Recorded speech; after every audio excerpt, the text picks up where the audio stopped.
사람들이 이렇게 질문해요. 맵쌀을 먹어야 됩니까? 찹쌀을 먹어야 됩니까?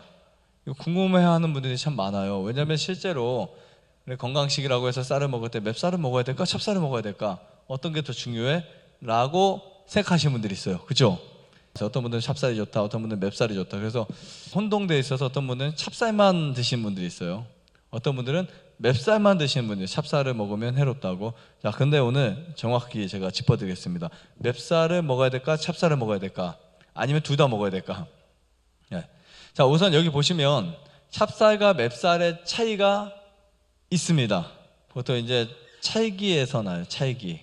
찹쌀은 말 그대로 더 차지고 맵쌀은 좀 더 매져요. 그래서 보통 떡을 할 때는 맵쌀로 떡을 해요. 가래떡을 하든 시루떡을 하든.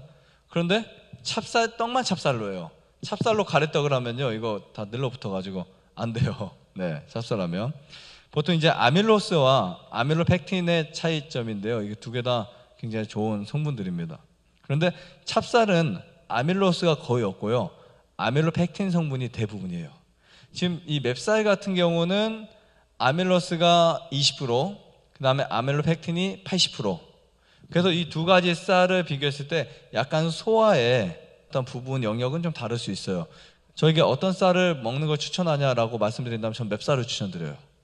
찹쌀이 나쁘다는 거 절대 아니에요. 그러나 찹쌀만 밥을 해서 먹잖아요. 소화가 잘 안 돼요. 소화가 안 되고 잘 탈이 날 수 있어요.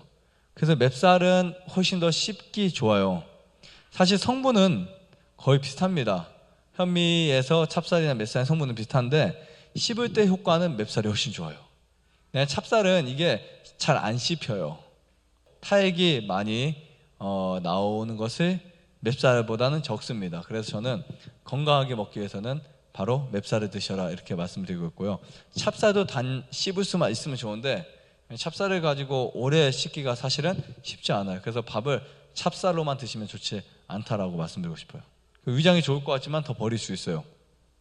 그리고 찹쌀 같은 경우는 오래 먹다 보면 훨씬 더 빨리 질려요. 음식의 어떠한 그 맛을 오랫동안 유지하려면 그 음식이 입안에 머무는 시간이 길어야 돼요. 그런데 찹쌀 같은 경우는 시간이 지나서 질릴 수가 있어요. 거의 그렇지 않나요? 우리 곡식을 먹다 보면 찰기가 많은 음식들이 처음에 맛있는데 빨리 질리잖아요. 맵 음식들이 처음에 맛이 없지만 빨리 안 질리고요.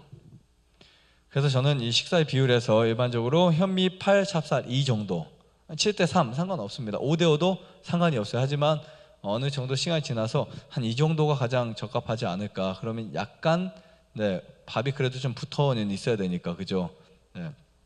백미 같지 않고 현미가 밥하기가 훨씬 더 힘들거든요. 네. 그런데 맵쌀 밥을 이제 했을 때 거의 밥이 알갱이에 따로따로 놓이잖아요. 그러면 정말 잘 씹으셔야 돼요. 그때 잘 안 씹으면 소화가 잘 힘들 수도 있어요.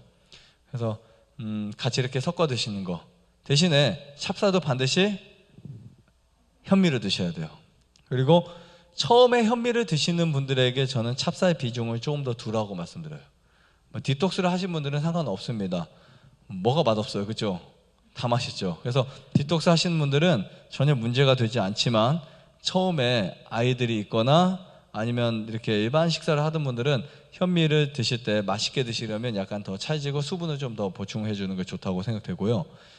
밥을 할 때 어떤 비율을 어떻게 주냐에 따라서 맛과 건강이 달라질 수 있다라고 말씀드리고 싶습니다. 결국은 찹쌀이 좋냐 맵쌀이 좋냐라고 하는 부분은 이제 곡식 자체에서는 크게 차이가 없다. 하지만 그 음식을 먹었을 때 소화되는 부분이라든지 뭐 이런 게 차이가 있기 때문에 지혜롭게 잘 드시면 됩니다. 전혀 영양소나 이런 문제는 크게 차이가 없어요. 그리고 특히 찹쌀이 부드러우니까 위장이 좋다? 저는 반대로 말씀드리고 싶어요. 부드러워서 잘 씹지 않으면 위장이 더 나쁠 수도 있어요. 결국 위장병을 고치려면 현미밥을 질지 않게 드셔야 돼요. 소화 불량을 고치려면 현미밥을 되직하게 드셔야 돼요. 그래야 충분히 씹히고 충분히 그것이 우리 몸에 흡수가 될 수 있다라고 생각이 됩니다. 좋아요, 구독. 안에다가 눌러주세요. 눌러주세요.